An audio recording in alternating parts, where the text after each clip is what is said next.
Feche seus olhos. Peça a Deus que fale ao nosso coração nesse momento.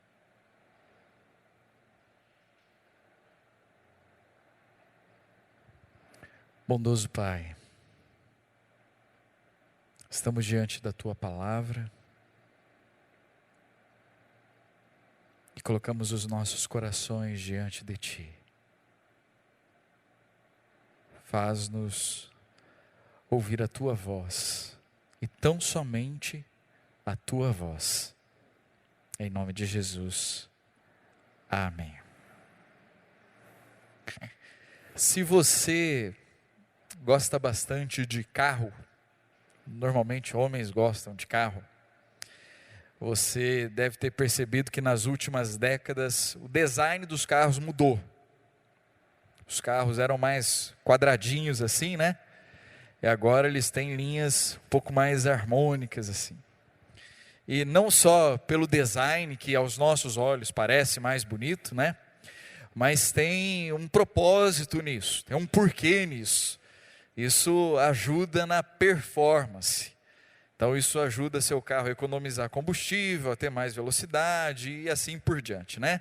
Outros carros não têm essa característica, uma caminhonete não tem essa característica, mas ela tem outra característica ou outras características que vão auxiliar no propósito que ela tem.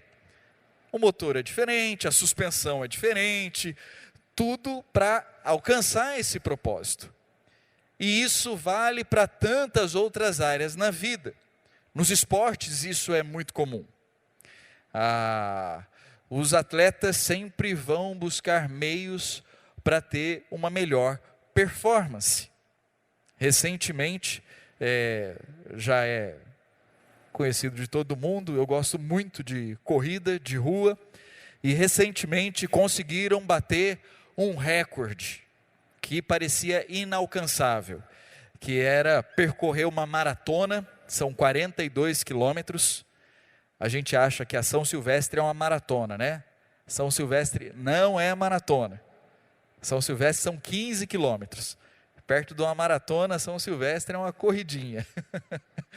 A maratona são 42 quilômetros. E recentemente percorreram ou conseguiram bater um recorde, que é fazer uma maratona num tempo abaixo de 2 horas. Então foi 1 hora, 59 minutos e 40 segundos. Está certo que não é uma prova oficial. Uma empresa que faz tênis, eles fizeram um tênis especial e prepararam um atleta para bater esse recorde, e a propaganda é essa, que a tecnologia do tênis ajuda. E agora os órgãos fiscalizadores estão avaliando até que ponto esse tênis é algo apropriado ou não. São essas coisas que tem aí no esporte. Mas a questão é que eles fizeram de tudo para esse atleta conseguir esse feito. Ele não fez isso sozinho. Então eles contrataram vários outros atletas para correr junto com ele, para ajudá-lo a manter o ritmo. Então ele estava sempre correndo rodeado por 5 ou 6 corredores, que se revezaram durante a prova. Então foram vários que correram junto com ele. Só ele percorreu toda a prova. E o que eles fizeram? Um percurso apropriado, um dia apropriado, um lugar apropriado, tudo apropriado para atingir o objetivo.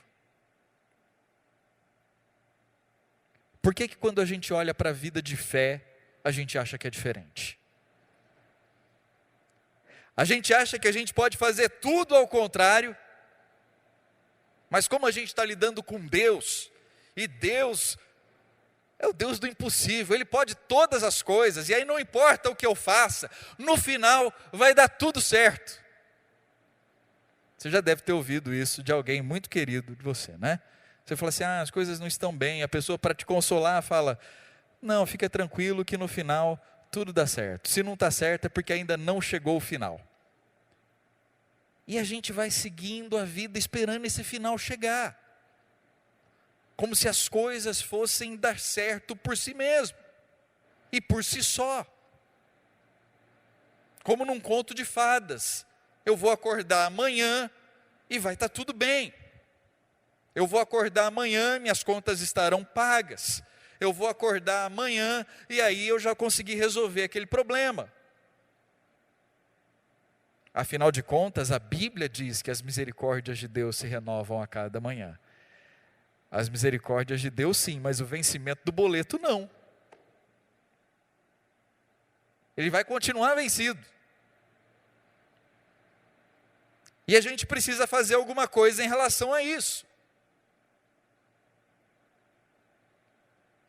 Porque se você não resolve isso, isso vai afetando sua saúde emocional, física e espiritual. E se você não cuidar da sua saúde, se você não cuida da sua alimentação, não adianta. Não tem milagre que resolva. Não tem, Deus não vai fazer aquilo que só você pode fazer. Abra comigo a sua Bíblia, na carta de Paulo aos Filipenses, lá no capítulo 3. Carta de Paulo aos Filipenses, no capítulo 3.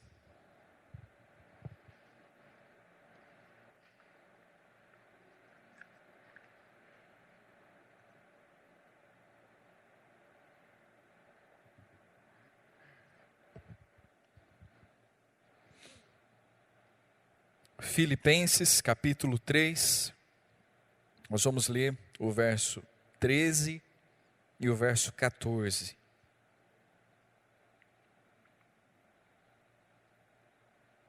Diz assim a palavra de Deus: Irmãos, não penso que eu mesmo já o tenha alcançado, mas uma coisa faço, esquecendo-me das coisas que ficaram para trás e avançando para as que estão adiante, prossigo para o alvo, a fim de ganhar o prêmio do chamado celestial de Deus em Cristo Jesus.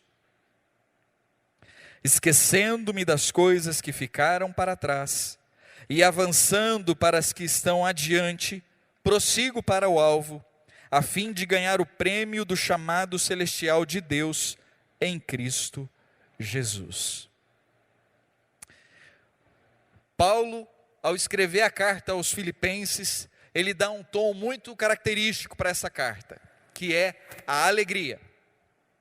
Você vai ver outras cartas de Paulo, em que Paulo às vezes é duro, às vezes ele é muito sério, às vezes ele fica chamando muita atenção. Aqui, para a igreja de Filipos, ele escreve, e a forma dele escrever e de apresentar aquilo que ele queria ministrar àquela comunidade, era sempre para levar alegria. Esse é o tema geral da carta. E quando chega aqui no capítulo 3, ele vai falando da confiança em Cristo, e o que ele retoma aqui no verso 13 é algo que ele já vinha trabalhando antes, nos versos 10 e 11.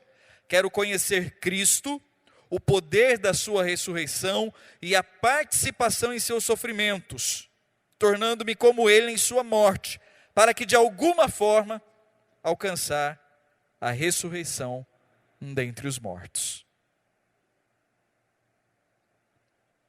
Apesar do tom de alegria, Paulo também fala de sofrimento.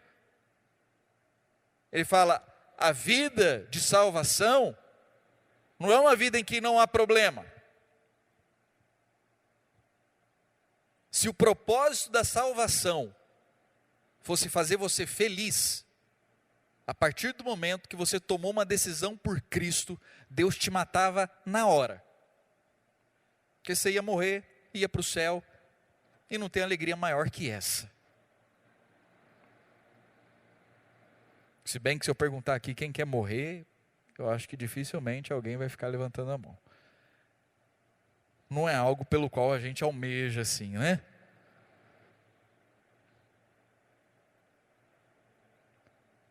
Mas o propósito da salvação não é esse. O propósito da salvação é tornar-nos mais parecidos com Cristo. E isso nos identifica com aqueles que são reconhecidos como salvos. E isso nos prepara para a ressurreição, ou para isso que Paulo chama de o alvo. E a grande questão aqui é: o que é que atrapalha o nosso crescimento? O que é que atrapalha esse processo de amadurecer? O que é que está mexendo com a gente de tal forma que a nossa geração, talvez você olhe para as gerações passadas e você se sinta privilegiado e privilegiada. Seu avô, sua avó, não tiveram o conhecimento que você tem, as oportunidades que você tem, o conforto que você tem. E a gente se sente muito privilegiado. Mas ao mesmo tempo, nós temos nos tornado a geração mais doente emocionalmente. Imaturos emocionalmente. Já há estudos específicos para os adolescentes de 40 anos. Uma geração que não cresce, que não avança. Gente que se nega a crescer, a assumir responsabilidade. É muito complicado esse negócio. E Paulo aponta uma direção aqui. E a linguagem que ele usa é essa da corrida mesmo. Quando ele fala de prosseguir para o alvo, ele está falando de uma jornada que se corre. Era mais ou menos o que os mensageiros faziam, né? Para levar mensagens para lá e para cá, eles percorriam essa jornada. É a mesma linguagem utilizada para os atletas que corriam nos estádios. Essa ideia de percorrer uma jornada. O que é que está te atrapalhando a percorrer a jornada da fé? O que é que te impede de um relacionamento pessoal com Cristo? O que é que te impede de viver a vida em Cristo? Apesar de eu gostar muito da versão que eu li, que é a NVI, não acho que a tradução para o verso 13 é a mais adequada. Quando ele diz, esquecendo-me das coisas que ficaram para trás. A ideia de esquecer, eu não sei se traduz bem aquilo que Paulo está querendo dizer. A versão revista e atualizada, eu acho que tem uma ideia um pouco mais adequada, que é deixar para trás. É deixar, é abandonar. Os atletas, quando eles se veem incomodados com alguma coisa, o que eles fazem? Tiram.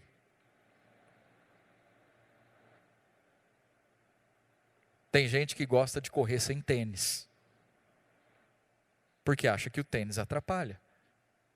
Corre descalço mesmo.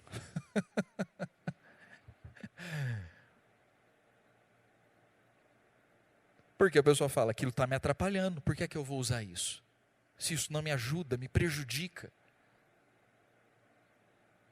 E a gente faz o contrário, a gente fica guardando.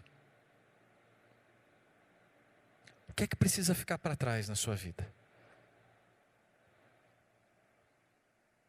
O que é que está sendo um peso? O autor da carta aos Hebreus vai resgatar essa ideia lá no capítulo 12, né? Quando ele fala da grande nuvem de testemunhas, que são os exemplos dos mártires, né?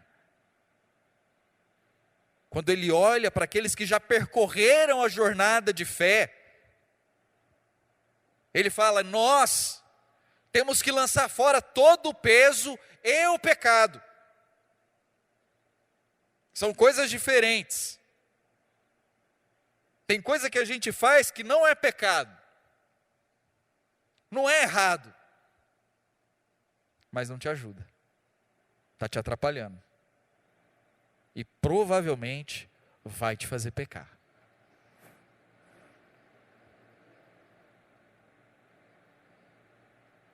Porque se começa a ser peso, a gente começa a cansar. E quando a gente cansa, a gente já não raciocina.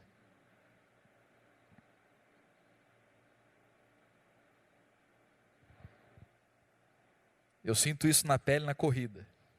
Quando eu começo a correr, minha postura está correta, a passada está correta, a cadência está correta, está tudo certinho. Da metade da prova para frente, aí vai com o que dá, né? Porque eu já estou cansado, eu já não penso mais, eu já não tenho mais energia para pensar na postura que eu estou. Minha energia é só para ir para frente, né? Só para ir para frente. E aí o esforço é muito maior do que quando eu comecei a correr.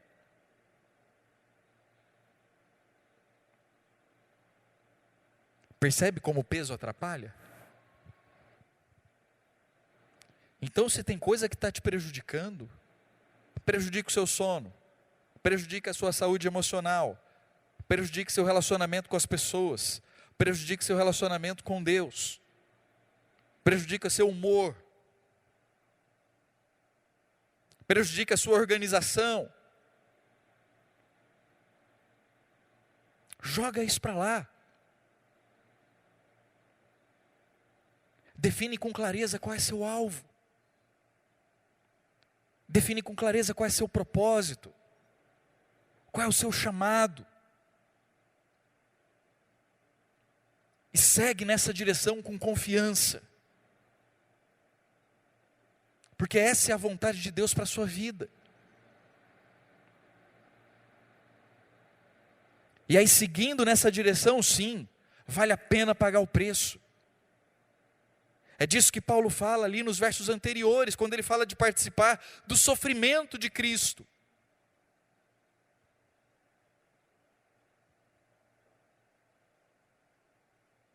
O que é que precisa ser revisto? O que é que eu preciso deixar para trás para poder seguir adiante, para alcançar o alvo? Porque tem coisa que não é uma oração que vai resolver, é uma decisão. O máximo que você pode fazer é pedir para orar, para Deus te dar coragem, para tomar essa decisão. Porque não tem oração que resolva. Enquanto você não fizer uma escolha, e tomar decisão, e fazer escolha, é decidir ganhar e perder. Paulo faz isso. Eu deixo as coisas que ficaram para trás. Ele está falando da velha vida. Ele está falando de velhos hábitos. Ele está falando de antigos comportamentos. De um outro padrão de valores, de crenças. Eu perco isso. Mas ao perder isso, eu ganho outras coisas. E para ganhar essas coisas, eu preciso perder essas. Tudo junto não dá. Porque se eu ficar com as de trás, eu perco as da frente. Quais são os hábitos arraigados na nossa vida por gerações? Quais são os acontecimentos na sua vida que vêm se arrastando e te perturbando, ano após ano, décadas a fio? Que só falta uma decisão sua, de deixar isso para trás, de não permitir que isso afete mais seu coração, sua fé, suas emoções. Toma a decisão de abandonar, de deixar e colocar isso diante de Deus. E abraça a vontade de Deus para a sua vida. Prossiga para o alvo, para a soberana vocação. O que esse mundo tem para oferecer é algo extremamente passageiro, ilusório, vazio. não preenche, não tem significado, não tem sentido, não tem valor. Mas o que Deus tem para oferecer em Cristo é a vida eterna, é a paz que enche todo o coração. E aí sim faz sentido, e aí sim tem valor, e aí sim aponta para a eternidade, e nos dá alegria e satisfação de olharmos para as coisas que deixamos para trás e dizer: está tudo bem, porque isso não faz mais falta, isso me atrapalhava, isso me atrapalha. Meu propósito é alcançar o alvo, é seguir adiante para alcançar o alvo.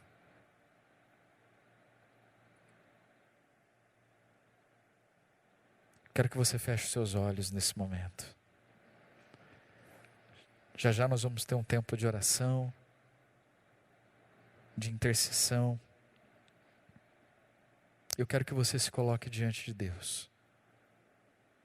E coloque para Deus quais são as coisas que você precisa deixar para trás, antes de se levantar do seu lugar e vir aqui à frente.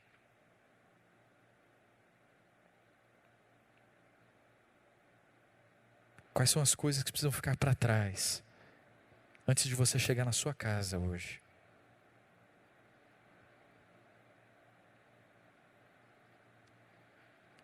Quais são as coisas que você precisa deixar aos pés da cruz?